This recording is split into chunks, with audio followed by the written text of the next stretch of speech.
that get you going. Hey, very cool.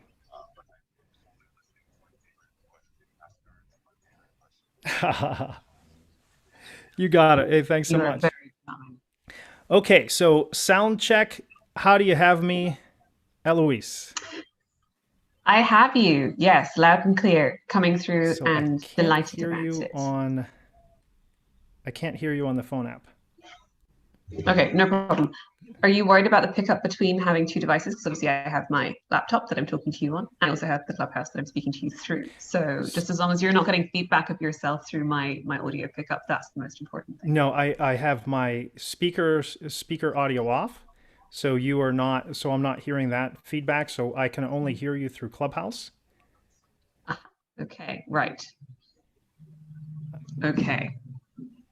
Let me just figure out what is best to do here. I'm so sorry about this, No, Brian. that's why that this is the test, right? This is how we figure stuff out. So this is how we figure stuff out. Okay, so your speaker audio, I'm with you, right? So your speaker audio is off on your computer, but your speaker audio is here on the phone. And now I can't hear you through my laptop, but in theory, I should hear you through my You Clubhouse. So if sh- you say something you just now, should hear me through Clubhouse. that is a minute. Wait a minute. Okay, So just once more. I think that we might have it. I think we're there. Look at that. The wonders of modern technology. Okay. What a joy. What a joy. So, all right, now that we got this figured out, now I can see you on my split screen. We are good to go. All right, so that was a lot of lead up to this. So let's go ahead and I'm going to start the recording here over so we can start afresh. Wonderful. And we're going to record on this computer. One more thing before we do that. Bear with me. Thank you so much for inviting me. It's so great to be speaking with you. Yeah, it's exciting, and thanks, Nick, who's flying for the first time in a long time I to know. make this suggestion. So I appreciate that. All right, so let's go into this. You ready to go? Ready to go. All right, here we go. So we are, and I want to make sure I have it. Eloise Leeson, right? Eloise Leeson, that's it. Eloise Beautifully Leeson done. and That's it. Olam. Olim. Olim. Olim. See? All right. So here we go. So, hey everyone, welcome to this episode. Wow, son of a gun. Let's hit record. Okay, so this is a first time. So those of you who are on Clubhouse, apparently we have to let you know about recording. So this is about to be recorded. So if you don't want to be recorded, you might want to jump out of here. So here we go. Hey everyone, welcome to this episode of the Talent, Sale, and Scale podcast. Today we have a real treat. Nick Capozzi was kind of nice to invite Eloise Leeson, make that introduction. She is with Olam, and today we're going to be talking about why words count, why they matter, and how they're going to really influence us and help us in in our sales efforts, in our marketing efforts, in our smarketing, or even overall communication. So I'm a little bit nervous here because I'm a Pittsburgh accent talking to a woman who's in English with the Queen's English, so lovely. And so here we go. So with that said, welcome. Thank you so much for having me. It's a delight to be here. And after that run up with the Queen's English, I too am now just a little bit nervous. See, well, you sound much better than I do. I'm from That's Pittsburgh and we had a killer accent. So, hey, before we jump into this, the real question that we ask is why in the world should we listen to you? Whenever we're talking about communication and how to affect that in our sales and marketing, why should we listen to you? because I have a fairly unique perspective on the sales, marketing, and language side of things. And that is that I have a background in academic linguistics. So that's language as a science and a discipline rather than learning lots of languages, which is also a very noble pursuit. But in terms of the linguistics aspect, it's really about making language objective, where so many of us struggle because it is often so subjective. So I sit in that corner where we make language become more of a science and help a lot of people to close the gap between what they think they're saying and what is actually being received by the people around them. Well, that's really interesting. So, if we look at this from how is, what's the difference between language as a science versus, I've often seen language as from a psychology influence perspective. So is it linguistics that ties to that psychology and that's what we're counting as science, or is it a little bit different than that? It's a blend of both, honestly. I mean, language is interwoven into every single fiber of our lives. So it has elements of sociology, elements of anthropology, it draws from psychology, and it also obviously has a medical side of things as well in terms of the anatomy and physiology that we use when we're looking at things like speech and language therapy. So linguistics is a very, very broad topic, but it studies effectively. One of the best ways I ever heard it put was that you're taking a subconscious toolkit around the language that we use on an everyday basis, and we're making it conscious or overt. So when we talk about things like metalinguistics, that's us talking about how we talk, talking about talking. You might also want to look at semantics, for example, or syntax. So how do we put words in sentences to make them make sense? You can look at language acquisition. How do we learn language as very young children from a set of very incomplete data around us? And yet somehow we all perfectly understand the rules of grammar. So it's a huge variety and a very, very broad topic. And I honestly could talk about it until the other person cries. I love it that much. So you're going to need to give me a timeout signal as and when that need arises. Okay, so I'm still trying to understand this a little bit. So you talked about it from a sociology, so we can bring culture into this, context of family upbringing, likely country or even segment of the country. There's so much that goes into this. So is there an overarching way, if I'm doing sales, if I'm doing marketing, that I can engage the majority of people, knowing that I'm going to miss the mark on some? How can I engage the majority of people? Can you any insights there? That's a brilliant question. So sociolinguistics, or linguistics at play within society, as you've said quite rightly, there are ways at looking at language from really looking at multiple different streams of language. So you and your family will have specific ways of talking about certain things at home. And I am laying the foundation for the answer to this question, I promise you. So when you are looking for the television remote, do you have something that you call it when you want to change the channel? We call it the remote. The remote. Okay, or great. the clicker, right? The remote or the Or clicker. the clicker. There you go. You've got the clicker, you've got the doofer, you've got the zapper, you've got the frank. My family call it the squiggly box. For whatever reason, that's still a linguistic mystery. I'll put that out there. There seems to be alcohol involved on that one. Always, we're Scottish, so that's exactly. Although we don't sound it, but one of the interesting things there is that we all have different terms for the same thing. And when you're looking at sociolects, or the languages and vocabularies that you shape within a social grouping, such as a family or a friend group or a workplace, you will have words and in-jokes and subtleties that mean different things. Really what I'm sketching out here is that there is so much nuance in terms of the language that we use every single day that I can't give you a one-size-fits-all way of engaging people from a sales perspective, except to become as conscious about the language you use and the way that it is received by the other person as possible, because that is the only way that you can overcome differences that emerge from different cultures, different languages, different nuance, different body language. And by being as observant and as conscious as about yourself as you can be, you set the stage for being really interested in what someone else has to say. And that often is the silver bullet to having better sales conversations. Okay, so that leads me to the one topic that you wanted to hit on is listening. So being quiet is not the same as being engaged, right? It's not the same as being presence. So my sense is, based upon what you just said, in tying this together, if I want to effectively show that I'm engaging and being present and listening to you, building up that trust, comfort, and credibility at a peer-to-peer type level, the person with whom I'm speaking is likely going to want to feel as though I'm like them. And so if I'm using the words that they're using, so for example, if I say, oh, you know what, I'm looking for the squiggly box, we always lose the thing, and I start to use your language, the things that you give to me, my sense is that's going to help me in a linguistic engagement, trust building pathway. Is that kind of the idea here? There's definitely truth in that. So I think it's twofold. I think the first thing is that when you say, you want people to, how can we make people feel that we're really listening to them? And how can we make people feel like they're really being paid attention to and that we're present? And the best way to do that is to be those things, is to be present, is to listen actively. And that's very much easier said than done.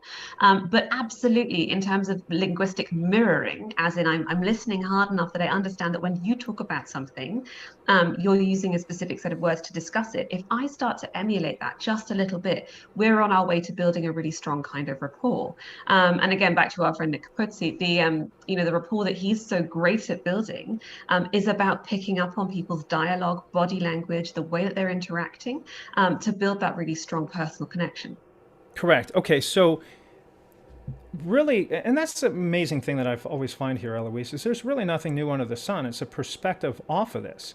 So talk to me a little bit about you said here listening discovery is the best way to close, but the absence of listening doesn't necessarily mean that you're present or listening. So unpack that a little bit. What did you mean by that? Sure. So, in terms of the absence of talking doesn't indicate the presence of listening, I think a lot of us think that when we're not talking, that we're listening. When your mouth is closed, your ears are open. But you can tell the quality of someone's active listening in terms of the questions that they're asking, and you can tell from nonverbal linguistics, as in the body language, which is why so many of us are struggling with Zoom calls, for example, is that we're all Zoom fatigued because we are so used to picking up on the meaning that we see when we see someone's hands or the set of someone's shoulders, whether they're leaning closer to the camera or whether they're further away, to indicate whether or not they're more or less engaged. But in terms of I think we often do find ourselves thinking, well, because I'm silent, I'm listening. And it's just not true. And I think that's the danger of being silent and only listening to reply, is that rather than when someone's talking to you and you're being silent and thinking about what they're saying, you're actually thinking about, well, what can I say in there that's going to make me look good? And that's when you're selling or you're conversing from a place of ego rather than genuine interest in the other person. Got it. So if in the communication, so we call it active listening, right? So in that active listening, and the curious thing is, we do this naturally. When we're really engaged in a conversation, you are so in tune that nothing else in the world matters. And you pause and you think through what the other person has said. And that pause, that contemplation, I think brings a sense of additional trust. Yet, for whatever reason in sales, the average salesperson, I forget the study, and forgive me for not knowing this, but there was a study that the average salesperson can only keep silent zero point 0.3 seconds. Zero point 0.3. Not even, most people say, 2, 3 seconds. Nope. 0.3 seconds. In that whole entire time, they're talking to themselves, how am I going to angle this? How am I going to pitch this? So any suggestion on your part, what can people do to get over this? Because you, from a science of language, are bringing up, I can't really communicate and build trust without this. So any suggestions on your end of how we might be able to do a better job there? That's such a great question. I love that. I think when it comes to getting better at the process of active listening, and it is a practice, I think it does have to be very deliberate. As salespeople, and I do have a sort of a relative background in sales, which is why I can speak to this with hopefully a little bit of authority. But when it comes to selling, I think we have different levels of competence. Let me just bring this back a little bit. We have unconscious incompetence, we have conscious incompetence, we have conscious competence, and we have unconscious competence. I think probably the vast majority of salespeople, as we learn our craft, as we learn to become really great salespeople, and there's always something new that's emerging in terms of a technique or, as you said earlier, perspective, or something new that we can try in order to attain that new level of success. What the very best salespeople do is they've made all the processes of a sale an unconscious competence. And I think when you can make it an unconscious competence, you're not thinking about, right, oh, they said that. Okay, so I need to remember this for the future. Okay, so I'm going to bring that back in when I do my close, but I'm not going to close them too fast because I need to ask my 3 questions. How am I going to do that? And it just gets to that stage where you're so concerned about making and closing a sale that you've forgotten that actually what you're having is not a transactional conversation. You are having a human to human interaction. And for me, I speak a lot about reframing and how important it is that when we are selling, when we do so, and we should always do so from a place of integrity, is that when you stop thinking about closing the sale, you're more likely to do so because you're focused on what the other person genuinely wants and needs. And that is the only time you should be selling in the first place. Correct. So I wholly agree here, and that's going to go away from a lot of the old way of doing sales, right? Brian Reiser, starting to create a pretty decent friendship with him. I like his language where he says, "Solve a problem or go away."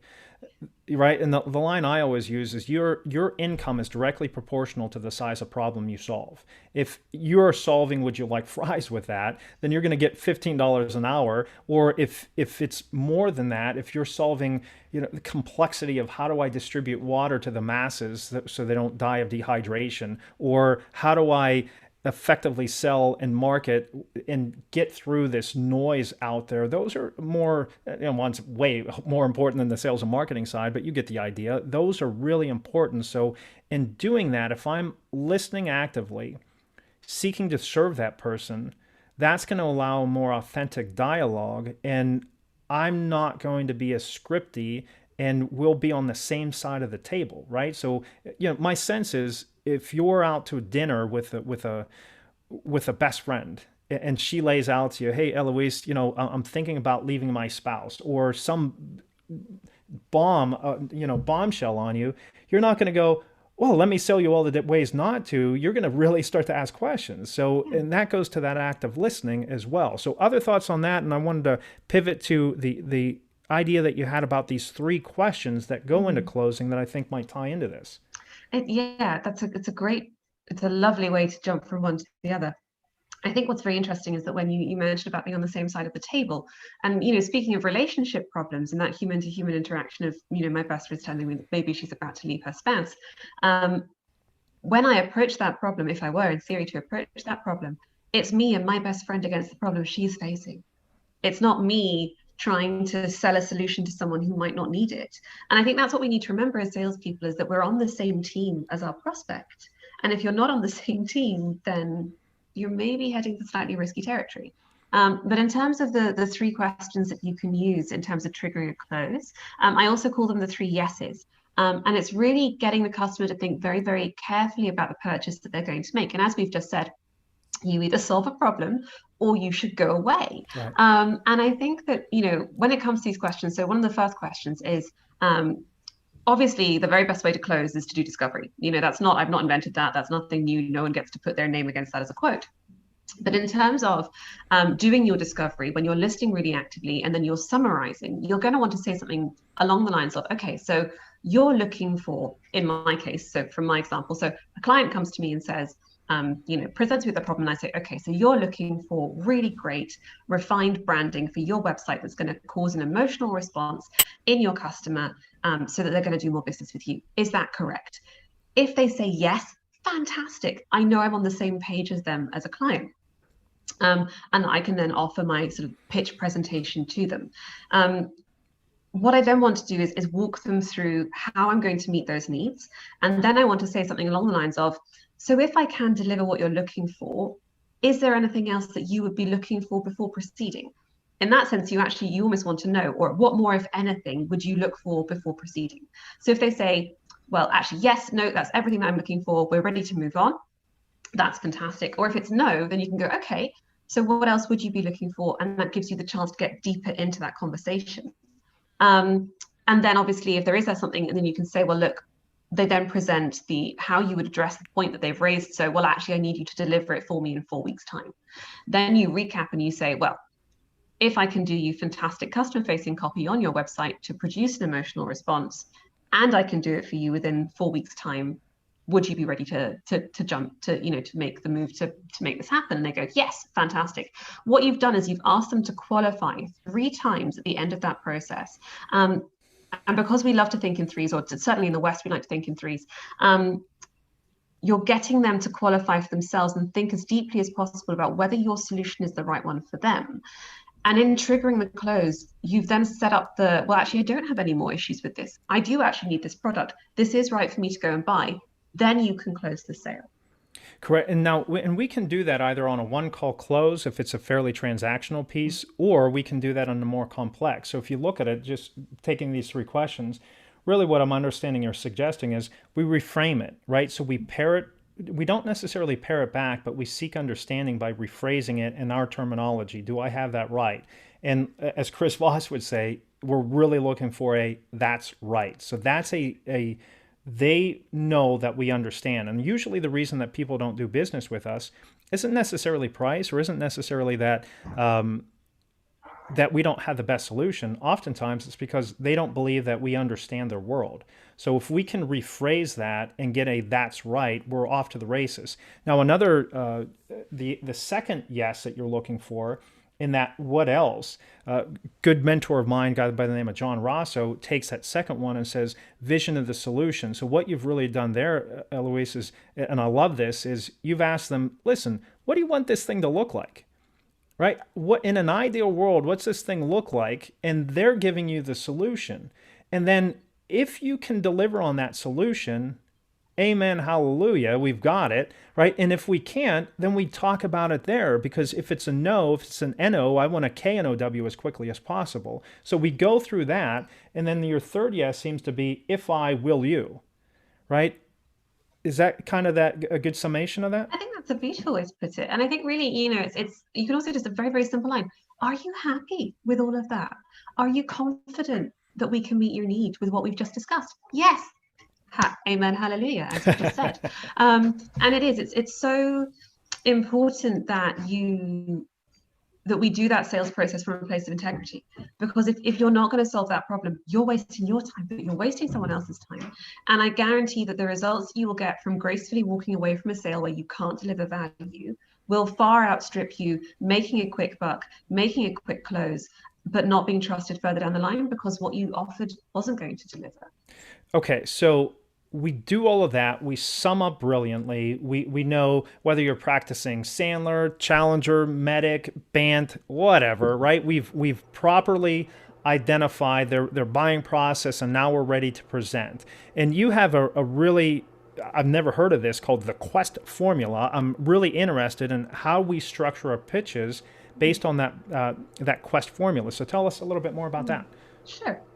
So the Quest formula, again, I can't take credit for any of this. I think it's relatively well known within the conversion copy and copywriting sales sphere. So I'm not going to pretend to put my cap at that. But Quest, in a nutshell, stands for qualifying. That's your Q. U is for understanding. E is for education. I also like to call this exacerbation, and I'll come back to that in a second. The S is for the sell or the solution, and then your T is your transition.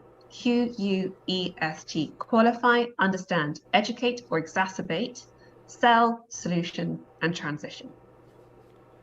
Got it. And that formula, when you are crafting, and I really like to call them proposals because by and large, when I think of proposal, I think engagement proposal. And ideally that should be a personalized experience. Right. You don't necessarily want to be proposing to everybody under the sun. So one of the things that I recommend people do, and that I've had taught to me by various mentors, is that if you can put another client's name into the proposal that you've crafted, and it still makes sense, you need to craft a new proposal. Interesting. Okay, so let me take this quest then. So we've qualified, and that qualification comes through the sales process. We get that vision of the solution, get the yes, that's right, we understand. Talk to me a little bit about the educate or exasperate. So my sense is I call it poking the bear, right? So you poke the bear whenever you find out what a problem is, or maybe you educate them on that you no longer have to suffer with this. There is actually a solution. There's a better way. Is that the educate, exasperate? It is definitely. So the kind of the qualify and the understand is showing the qualifiers, look, I understand your problem, so let's qualify the problem that you have in the context of where your business is at present. So it's kind of making the problem a bigger picture issue for them, which can sometimes lead to a sense of urgency, which can help you with that close. It's also helping them understand how what you're offering is going to create success for them in the short and the long term. Understanding, as you say quite rightly, is then going into a more granular understanding of the pain problem, you're uncovering more issues that they might be having, and then you're presenting your understanding of it back to them. So you're saying, look, I understand, as we said earlier, that nuanced level of language that you're not parroting, but you're mirroring. I've understood, my understanding is correct, we're on the same page, fantastic. Then you exacerbate or you educate, and that is, ooh, so what else can we uncover here that's going to be a real issue for you? What else can we uncover here that you might not have thought about? Have you realized that actually some of the solutions that we have for similar clients address X, Y, and Z, but I noticed you didn't mention that. Could you tell me more? And that's almost like a salt in the wound moment. So you've identified that there's a problem. I was on a brilliant sales call last Friday called Five on Friday with Francois Bourdeau and a host of incredible people. And we were talking about putting salt in the wound. And it is a terrible phrase, but pain really does sell.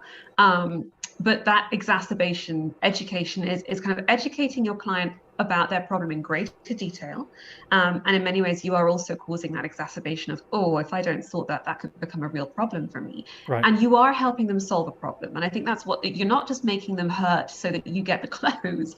It's about, well, look, actually, we need to understand the magnitude of the issue so we get to the core, to the heart of the problem, so we can address it for you so this doesn't happen again. Got it. Now, I see how that would work in the selling side, but you said it's more content creation and copy. So help me understand, see that through the marketing, and I'm thinking more the SDR, the AE, right, who has to not only do the sales side, but as sales and marketing combine and we get this marketing, how do we combine this into marketing and the email? How's that work? Great question. So I think for me, what I look at is those then become areas of inspiration for content creation. Okay. And they also help to inform you in how you speak with your audience. So when you're looking at the Quest formula, that's very much for proposals. But then if you're guiding people through, if you're guiding people to understand, again, sorry, backtrack because I'm speaking too quickly. But the marketing side of things, again, I've heard said from Francois Bourdeau that marketing is very much like receiving a flyer through your front door. It's Right. creating that awareness of what's being offered.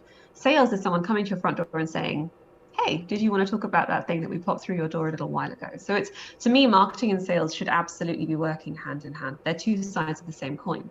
So with the Quest formula, because the proposal sits so much within sales, you can reverse engineer content solutions and suggestions for your audience, your target market, that they may not have thought about for themselves by looking at the sales process and understanding what problems have you solved previously. And this is where things like metrics can become so incredibly powerful, because if you say, hi, we're Olim. We create great results for people for a company just like yours. We increased their average engagement rate by 328% in 6 weeks' time. Does that sound like something you'd be interested in? Fantastic. Have a chat here. That's a number that's going to get people's attention because you couched it in the context of what they're looking for if you've done your audience research properly. Got it. So that's what I was missing there because I was trying to put that quest in terms of marketing content or email creation, and really what you're saying is that's really the the layout, if you will, or the template for a proposal. And so, and the curious thing, I'm not sure if you've ever read it. There was a book called The Checklist Manifesto. And so, if you take that as a template, you can almost reverse engineer that into your sales process and marketing content to really do the both and to make sure that you're hitting all of the high points, to make sure that whenever you get to proposal, that you have everything that you need. Because oftentimes, I think that we get to we've had so many conversations. I'm just going to put this thing together and shoot it over. I think I know it well enough, as opposed to doing the small little nuance of checking this against that checklist to ensure that we do have all that we need to win, right? So is that a good way of understanding where to use this and maybe how? I think you should be a linguist because I think that was perfectly summed up. Yes, I'll take it. absolutely. And it ties in really nicely to something else that we were going to talk about, which was how tiny incremental changes in your language can lead to really incredible landslide results. And I think when you are that thorough about looking at this checklist, looking at that reverse engineer proposal, understanding if there are fresh pain points that you've uncovered, every sales call that you do with a particular client should give you insights into similar people in that niche, in that target market. Because the more discovery you do about the people that you're serving, the better you're able to tell them how you'd serve them. Surely that just makes sense. So there's mirroring, but it's also reverse engineering from a vocabulary perspective as well. So some of the work that I do involves crafting vocabularies for my clients to help them provoke a more emotional response in their reader, and also to help them understand what words they might be using unconsciously, subconsciously, that could be causing an impact they don't really want to see. So, and it goes back to that context, or does a certain word, so for example, infamous is different than famous, that kind of thing of when to use what Absolutely. there? Very much so. But also, we have, and I see this with some of my clients, is that we have certain ideas about what we think people want to see. So, an accountancy firm, for example, may think that being really good with numbers and being very, very diligent and very, very process driven is the reason that people want to do business with them, or that a financial advisor or any kind of lawyer. There's a thoroughness and there's a trust there. Maybe not so much on the website. Sorry, lawyers. Certainly from a financial or investment advisor perspective, a lot of investors go and say, we're really trustworthy. You can trust us. We'll be fantastic. And as a customer, I'm sat there going, I think that's a given. Right. I think every single investment advisor should be someone I can trust. So I'm not going to be impressed if you tell me that you're the most trustworthy person out there, because frankly, that sounds a little bit risky. What I want to know is why your information is so good. Who is it that you have relationships? What is the due diligence that you go through? Why is it that I should be investing my money with you in terms of the social responsibility aspect of the investment I might be making? Where are you going to put my money? I don't want to know that I can trust you because I expect that. And I think all too often we have expectations that we hold internally that we don't interrogate. And until you go back and reverse engineer a process like the Quest formula, for example, that helps you to see more clearly, well, what am I holding as an unconscious belief about something, for you to go and make your marketing infinitely more effective because you're no longer running on autopilot. Yeah, and I think this is extremely important and so obvious that I think many overlook, especially the more is it right brain, that more analytical type, academic, scholarly. So if we're an engineer or an architect, where we've had to do a lot of academia to get to where we are, oftentimes we try to drive out emotion, especially like a software engineer or engineers. We drive out emotion because we don't need emotion in what we do. We need facts. We need reality, right? We need to measure and test. And so that said, they are so as a matter of fact about what they do, and it gets into a feature pitch, and nobody cares about your features. They really want to know, can you solve a problem that I have? I just want help, right? You don't walk into a heater and to buy a heater because you're looking for, the best energy efficient or the most eloquently designed. No, you're looking for something that's going to keep you warm and not look ugly, right? So you can look at them, right? There's ulterior motives, and I think so many people miss that. So talk to that really analytical person, and tying this back to those tiny incremental movements to create that landslide or hyper growth and effectiveness of your language. What are some steps that they can take to improve in these areas? Oh, And by the absolutely. way, let's blame them and not us too, right? Me included. No, not at all. I think so.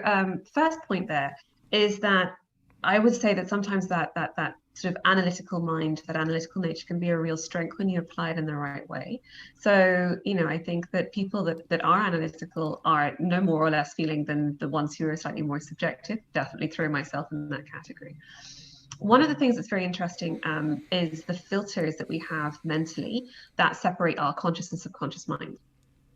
And in terms of the filters that we have these subconscious beliefs. We have sponsoring thoughts about, I believe I can do this as a salesperson because I know that I'm good at sales. I know that I'm good in this area. This is the narrative, the story that I've got in my mind about who I am and what I do. Fantastic. If you are an analytical person or you are a software engineer or something of that ilk, and you don't believe that you're a very emotive person or that you're particularly interpersonal, you might really struggle to sell the emotional benefits of something like software as a service, for example. You can talk ad infinitum about the wonderful things that it's going to deliver in terms of it's got this feature and that feature, and it'll automate this process, and it'll do that, and it'll do this, and it integrates with this, and that's wonderful. And everything's got bells and whistles.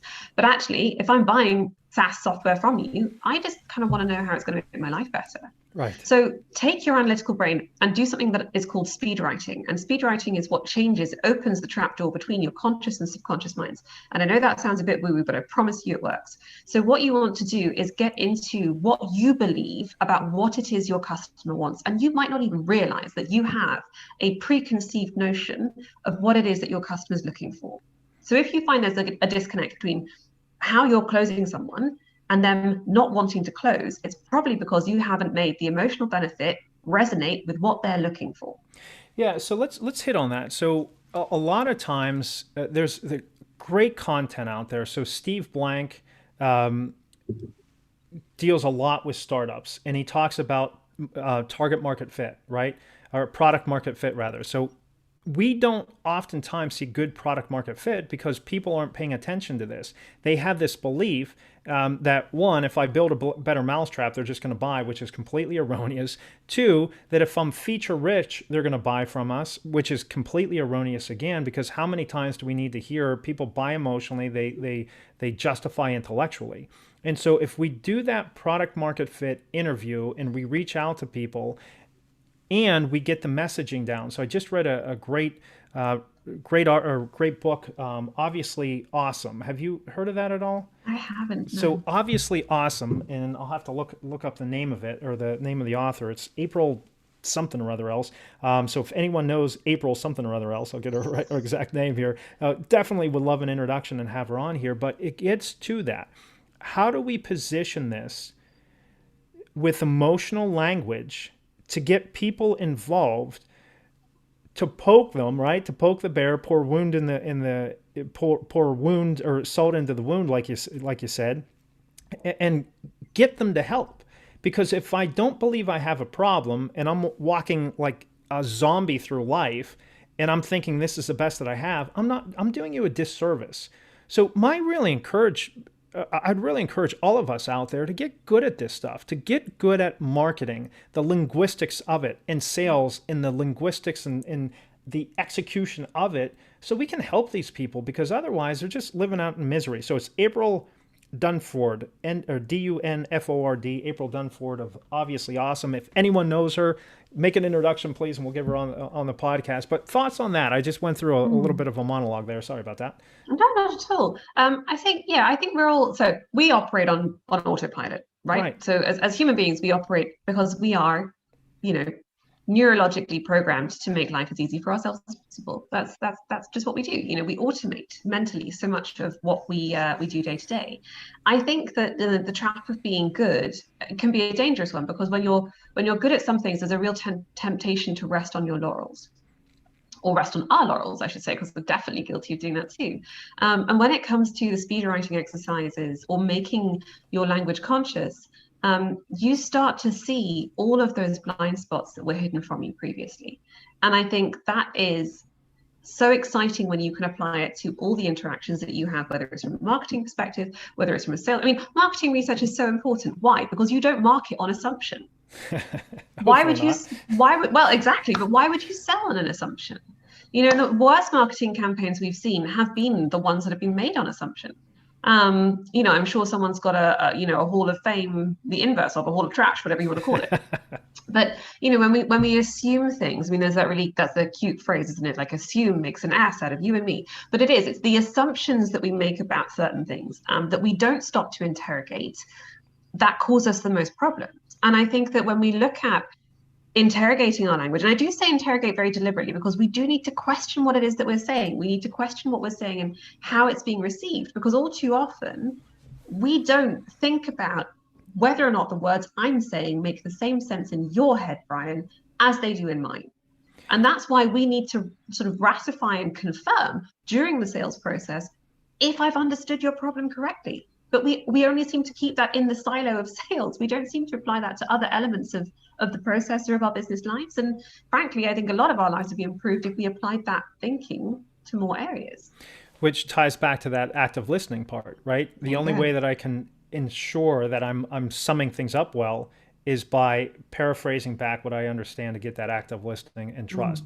Now, I want to talk about, I want to transition to, all right, in order to hit those that don't believe that they have a problem, to get people out of their comfort zone, because let's face it, very few people want to change.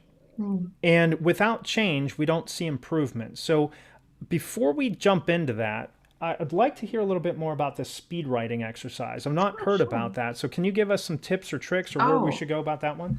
I would be thrilled. Absolutely. So first of all, it's got to be done on pen and paper. And I know I sound like a Luddite for insisting on that. It needs to be done on pen and paper because there is something about the sort of muscle-mind connection of writing something down that seems to free up mentally what we're being said. It's also harder to delete. Yes, you can score it out, but you can still read it underneath your scribbles. So advocation for pen and paper. Then you need to ask yourself at least 3 questions. but you're only going to give yourself 60 seconds to answer each one as fast and as honestly as you can. So you're not going to censor yourself, you're not going to filter yourself. And the question you might like to ask is, what do I really believe about the needs of this customer, for example? So write that question out and then get your blank piece of paper underneath, set a timer for 60 seconds, and then write as much and as fast as you can. Really fun to do this one around pricing and value as well, especially if you have a problem with believing in the value of what you're selling. So you might believe I have the most competitive price, but you're not actually adding value. People don't buy on price, they buy on value. And we should be selling on value, not on price. So ask yourself, what is it I believe about the value of this product? And then 60 seconds. And you go until the timer stops, pen down, shake out your hand cramp, and then reread what you've written, because you will be surprised by what comes up. And the idea is that you take whatever is bubbling up from the subconscious to the conscious mind as quickly as possible. And that means you're not filtering out what you think is an appropriate answer. It stops the preconceived ideas you have of getting in the way of what you secretly really believe that is running your autopilot, running on autopilot underneath the surface. Interesting. So it's a different way of maybe doing what I call mind mapping. So you just put the question that you want to hit in the middle and then bubble out the ideas off of that. So you're just Fantastic. speed writing everything that comes out to you. Is that kind of the same thing? Or am I It's a little bit similar. off? No. I think it's similar. I think that when you're looking at the speed writing, I always use this as an exercise in understanding internal beliefs. Okay. So, a mind map is fantastic in terms of plotting all the different opportunities. I think that speed writing is slightly more about drilling into the core of the issue, perhaps. Interesting. So there's no 1, 2, 3 best questions or 5 best questions. It's really, what am I truly seeking to understand, and or why I believe a certain thing? Is that It is. It's you could always kind of caveat it by saying, if I was being really honest with myself, what would I be saying? Ooh, And that's a fun one from a linguistics perspective, because there'll be words that come up repeatedly that you may not even realize. This is also true when we look at doing, or when I look at doing audits for competitors' websites, for example, or for my client's website. And I will scrape the data from their website, which they may have written the copy themselves, and that's not always a bad thing.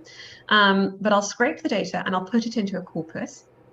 And then I will go through to see how many instances of certain words are emerging. This is also a really fun one to do on testimonials from customers, or on survey feedback and results. And you look at the frequency of which words become most often cited. So in testimonials that you might receive as a salesperson, you might get genuine, generous, trustworthy, reliable, more frequently than you thinking of yourself as being values focused, customer focused. Right. You might have one view of yourself, and this is a way of developing another. And the Johari window exercise is a great way of doing this, and that's JOHARI. And that is a quadrant. So it's a sort of square of 4 squares. And then you have what I believe about myself, what I think others believe about myself, about who I am, what I know others believe about me, and what others believe about me that I didn't realize. And you go and you ask questions to help you fill in those gaps. And I'm sure with a quick Google search, you could find out, a bit more about that online.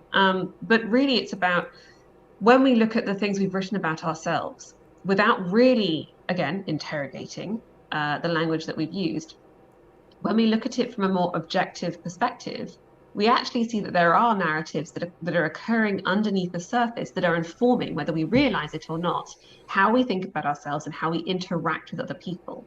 Which is why I say that when you can make those tiny incremental shifts in your language, either through becoming more conscious, tweaking the vocabulary that you use, increasing your use of metrics, you start to see a greater improvement in all areas of your life.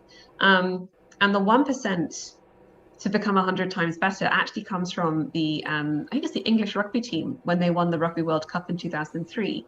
Are you a rugby man, Bryan? I wish I was, but over here in the States, we do football with a non-kicking football. With a non, yes, you do. Well, what was it? The Super Bowl that was on Sunday just passed. It was, yes. Well done, Tom Brady, for his 7th win, as I understand it. Yes. I know, yeah, that's quite something. But the thing with the English rugby team was that they really hadn't been particularly successful before 2003. And everybody, at least in my sphere of influence, remembers 2003 as being such a significant game. We always think about Johnny Wilkinson landing that phenomenal kick in the last few seconds through the Australian goalposts, and winning the World Cup with milliseconds to spare. It's worth going back and watching, honestly, because it was a tremendous sporting moment. It really was phenomenal.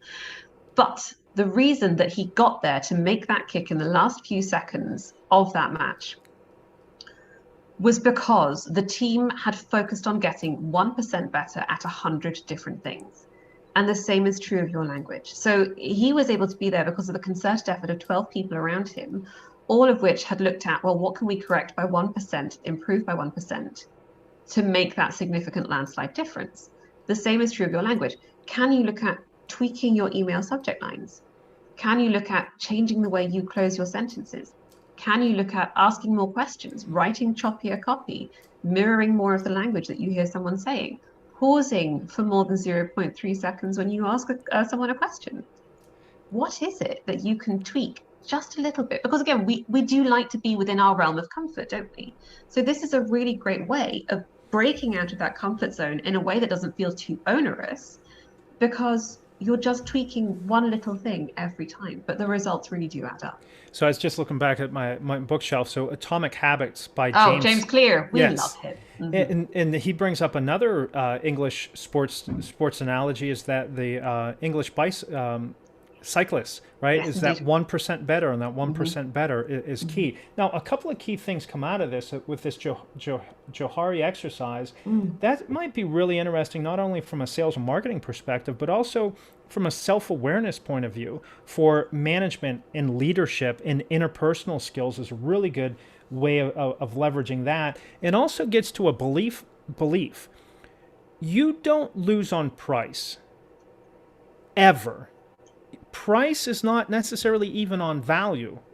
Price is based on a belief. It's who's going to believe it. Do you believe that you have the value and you can get others to believe? Or do you believe that you're not worth it, that you don't have the value, and that other person who's beating you up on price, you believe them? So price is about belief. So I really love this. Back to that John Ross, I can't remember where he picked this up, but he used to talk about Bob the Builder. Do they have Bob the Builder over in England? We have Bob the Builder over here. Yeah. God, okay. So over Bob the Builder, they said, can we do it? Yes, we can. So what you've really said here is, through this speed writing exercise, we can find out why we truly believe. Can we do it? Yes, we can, to drive our belief, because the way that we think determines the way that we feel, or the way that we feel determines the way that we act, and the way we act, we have to justify our thinking if we're led by feelings. And really what I'm seeing here is you're suggesting yet again, another good mentor of mine by the name of Bruce Bickle said, no, that's backwards. Think, act, feel. The way you think, and I can get this thinking right, drives my action, so I'm going to be very intentional. I don't naturally ask questions. I have no patience for it. I just want to tell you what to do, right? I have horrible patience. So I have to think that asking questions is very good and I need to do this. So I act intentionally to do that, and then I feel good because of the results that come out of this. So if we're led by thinking, we feel better, as opposed to being slaves as our feelings. So I really like what you put out there. I wasn't expecting that to come out of this today. No, but you make such a great point there. And I think that the other thing is to remember is that whilst feelings are important, they are not facts. Right. They aren't. And I think that all too often, and this is very much a personal opinion, because I'm sure there are going to be some feathers ruffled by the idea that saying, well, feelings aren't facts. That's not to diminish your feelings, because feelings are important and they should be taken into account. You tick someone off during a sales conversation, they're going to feel angry, they're not going to want to do business with you. Doesn't really matter. So yes, feelings are absolutely important, but what you feel about what you need to do shouldn't be a reason for you not doing it. If you know that the right thing to do is to change the beliefs that you have, so that you're going to think slightly different thoughts, so you're going to ask those questions and be more of a patient person, you need to change the belief first. You can't just think to yourself, oh, I don't really feel like doing it today, because frankly, that's going to get you nowhere. And then there's a real loss of accountability. So, it's again, I don't want to sound like I'm sort of awful intellectual who's a bit retentive, but the Stoics have really nailed it as far as, look, change, challenge how you respond to certain things. And you know, again, to get my linguistics cap on, when we look at the etymology of the word responsibility, if you're taking responsibility for your language, you're taking responsibility for your career and the things you do inside it, you're taking the words response and ability, which is your ability to respond rather than react. If you are leading with your feelings all the time, you'll be living from a place of reaction. Yes. And That's not a and victimhood. victim mindset. Right. Exactly. Fixed mindset, victim thinking. I read a quote the other day that says victims don't win. And I thought, oh, actually, that's true. And I imagine that quite a lot of people out there would not like to hear it. And the other thing is victims don't win and victims can't fix it. Oh, I love that. Right? Because Mm. if I'm a victim, I don't have any control. Whereas if I take control over it, then I can incrementally Mm-hmm. 1% improve, improve, improve. And it's, Mm-hmm. to use the Queen's English, it ain't easy. So we have to figure it out, right? So, all right, now let's tie this back to that question about the email hook. So, Mm. what are maybe some ideas on email hook? And if you have, and then we'll wind this down. We were a little bit late starting trying to get all the technology to work. So, are you hard stop here? And so, James, No, maybe not at all. okay, perfect. I was going to say, James, maybe we could take this portion out. So, okay, so since we have a little bit extra time, let's go on. How do we effectively take all that we've been talking about and do these email hooks? Because I saw a LinkedIn post the other day where you're supposed to have 3 words, and then if it's on the 6th email, you're supposed to have 16 words or something like that. There's so many different points of view out there. Help us with these email hooks. Yeah. So, first of all, just from an ease of reading perspective, try to keep it less than 35 characters if humanly possible. Now, to me, that includes spaces. Some people might like to decide it doesn't include spaces. It's entirely up to you. But try and aim for keeping it as short and as sweet as possible. And you want to try and lead with some kind of emotion or some kind of question. One of the risks here is that when so many of these shorter, choppier pieces of microcopy are used repetitively, they can get very samey. Hmm. Putting someone's name in an email is a great way to hook them, especially if you can do your personalization correctly if you're sending out a mass email. If you're not confident, don't do it. But you need to give someone a reason to open up their email. So and that really, I think, comes from a place of, again, this belief, this core of belief that we've talked about a lot today, is really believing that being in someone's email inbox is a privilege.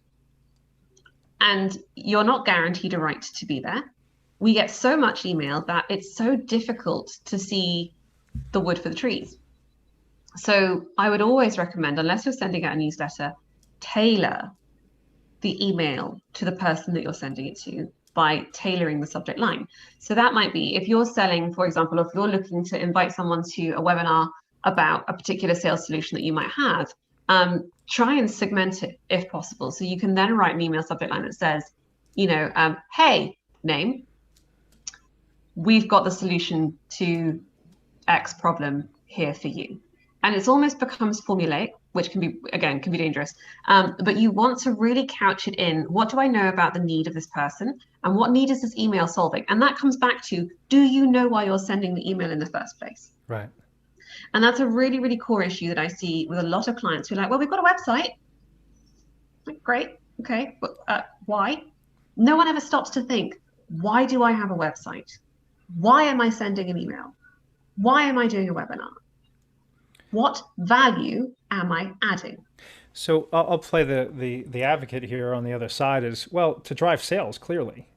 Mm-hmm. So what would the response? Because that's the snarky response that you're going to Of get. Well, course, it's to get it's customers, to of get course. customers. Of Yeah. course, great. Okay. What's the benefit for your client? Because the sale is all about you. Well, I'll sell their solution. Okay. What's your solution? Blah blah blah blah. Right. Blah, blah, So blah, blah. Right. So stick that in your email subject line.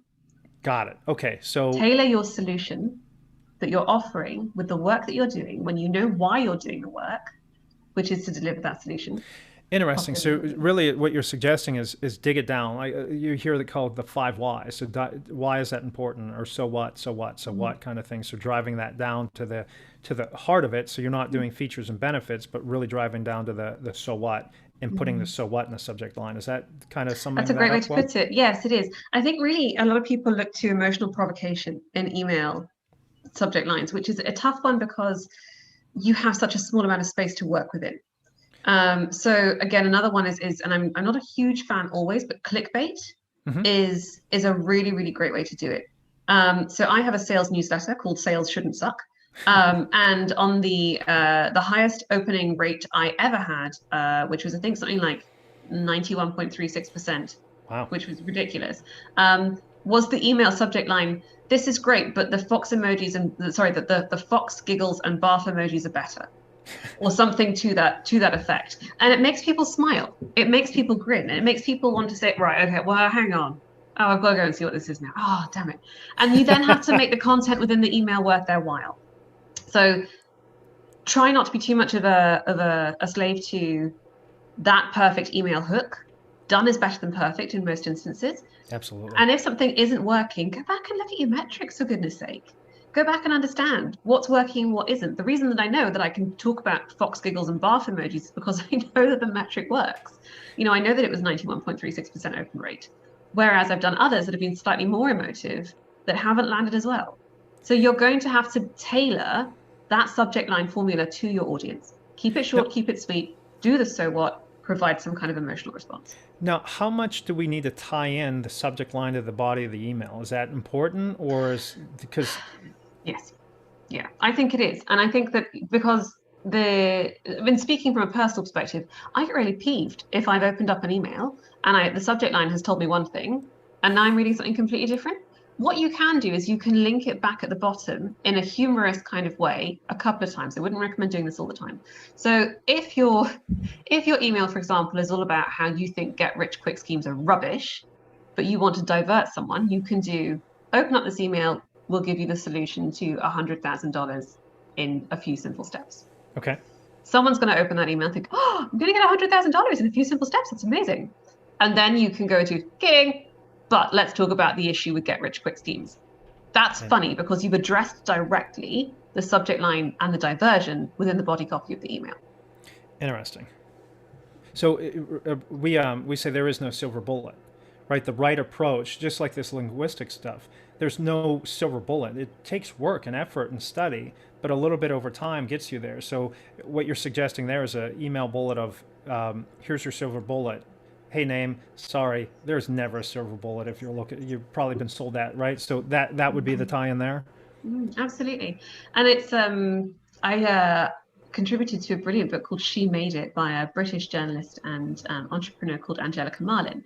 And ironically, one of the, not ironically, but it's interesting that it's mirrored here in this conversation, is one of the things that I contributed to was that there is no silver bullet for a solid gold reputation.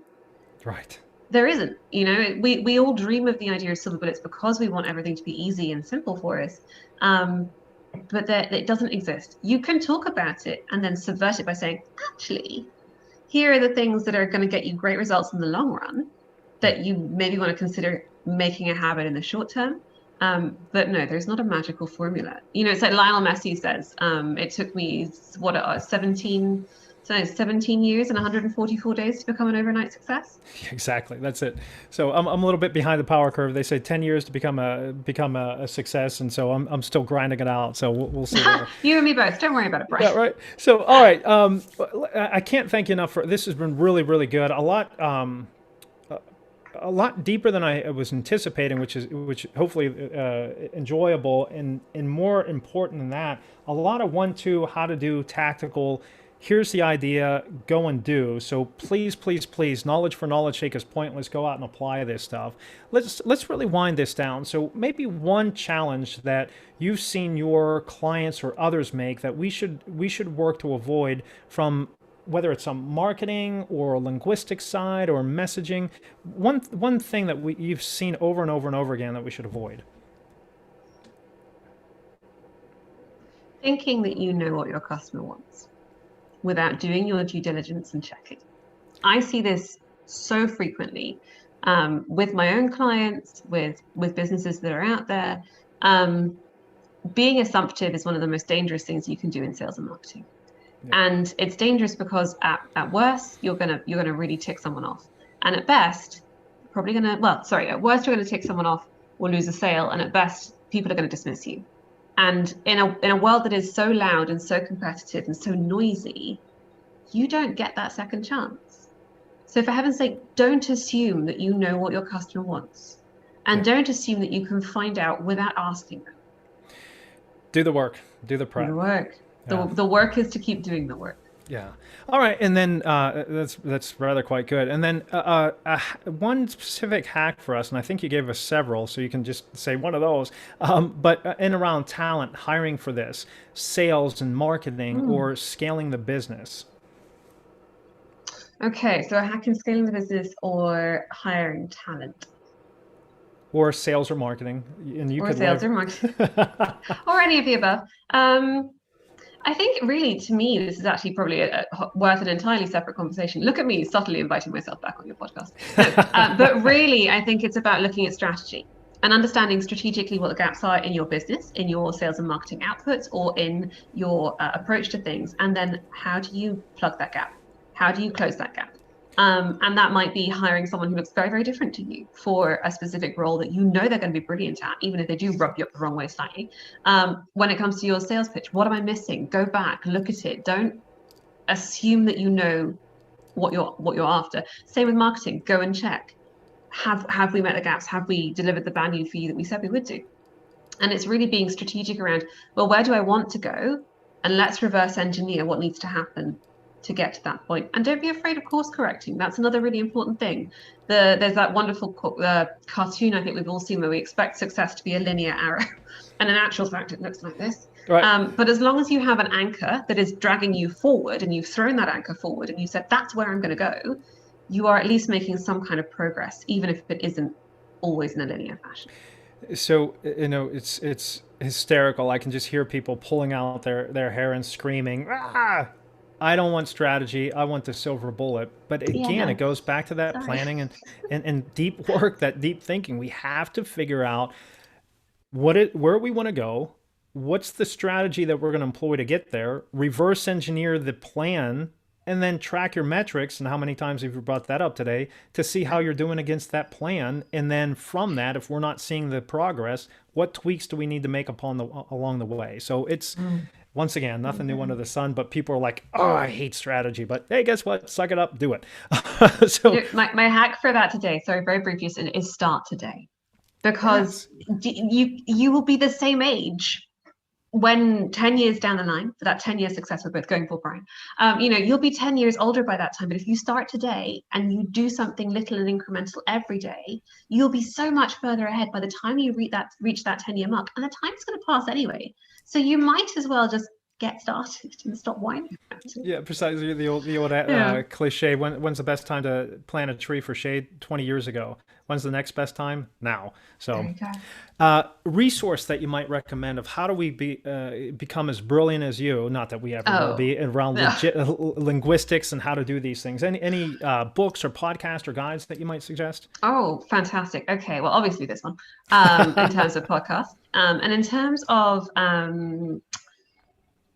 books, yeah, I mean, you can't beat the greats. People like Zig Ziglar, you can get anything that you want in this world as long as you are prepared to help enough people get what they want first. Yeah. I think it's such powerful advice. So, I mean, he's one of the greats for a reason. And in terms of other resources, I think, honestly, I've been blown away by the LinkedIn community. I think people are so phenomenally generous. My apologies. People are so phenomenally generous with their time, and everything that I have learned really in the last year and a half, and the reason for my success has been because of the generosity of people on LinkedIn. And I think that there is knowledge and treasure to be found in so many people if you take the time to look for it. So my encouragement would be to ask the people around you, try and expand that network, and let me know who you like and who you get on with and who you find, because the more people that you know about and can learn from, the better. Nice. Now, how about future trends? What do you see coming down the future trends from? And I would couch this from a linguistic standpoint Mm. because of the noise out there. What trends do you see that we'll need to do because of the noise and all that's coming out from marketing and sales automation Mm. and enablement?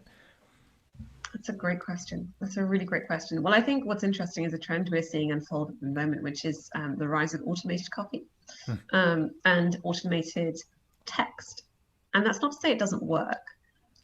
There are things like copy.ai out there that do a really, really phenomenal job if you put something really good in there. I think what's important to remember when it comes to trends is that there is something to be said for automating the processes that a lot of us find quite laborious, but they will only be as good as their input. And that's really, really important to remember is that, yes, absolutely, it's going to get noisier and it's going to get louder from a marketing perspective. I think there's going to be more of an appetite for authenticity. There's already an emerging appetite, as there should be, for an increase in diversity and equity and equality in the workplace. But really, when it comes to marketing messages, I think the messages that will do best are the ones that have the most thought and research put into them. And then delivery, excellent delivery on the execution. And that's because there will be so much out there that's churn that it will be vital to be distinctive by doing the groundwork. And I think a lot of people will look to skip that in the name of efficacy. Interesting. So we've figured out all of these tools and technologies to speed up. And what you're suggesting is the way to stand out in the future is to slow down and I think to a degree, yes. So what's very interesting is I had a conversation with a guy called Will Aldred, or Allred maybe, I think it might be Allred, from a company called Lavender. And Lavender are doing really, really great work in the MarTech side of things, where they are automating your email processes. Now, arguably, email is one of the biggest drains on all of our time. We spend so much of our time basically being message routers, and we send one piece of information to somewhere else. But email is also one of the most primary ways that we converse, especially at the moment under the pandemic. So what's interesting is that Will and his team have developed a really phenomenal way of leveraging email and leveraging technology within an email to read and understand and, in theory, potentially automate in future better email practices that will cause better results, better conversations, giving you more time to get to the good stuff. But again, it'll only be as good as what's put into that process. And I think that that's where you can't really skip the learning side of things. I think there's a real temptation to, especially with maybe with my generation, with millennials and with people from younger generations, to automate and kind of make everything as quick as possible. But a lot of people also think that experience is what's so important, and it is. Experience is hugely important, but you need to make sure it's a growth curve, it's a trend upwards. And that you're not just repeating the same year of experience over and over again. So you do need to be looking for ways to innovate, and you do need to take the time to synthesize what you've learned and put it into practice.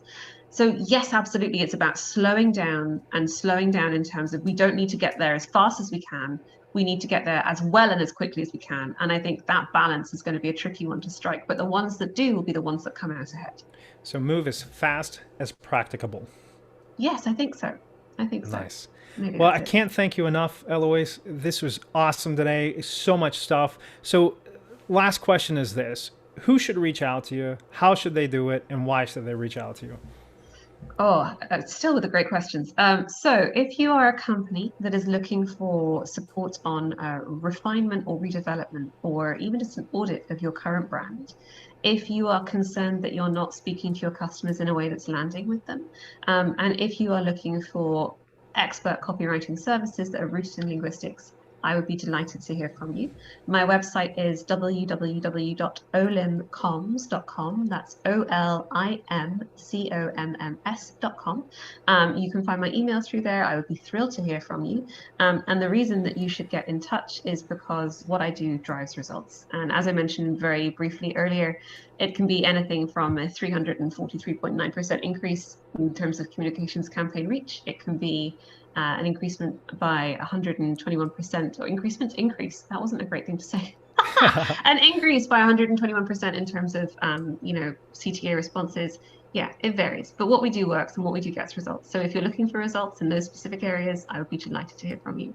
Nice. So, again, everyone, don't take this and just suck it in for knowledge sake, but take this for application's sake. So, go out there, get after it, make the community better, hug somebody because it's cold out there. Thanks, everyone. See ya.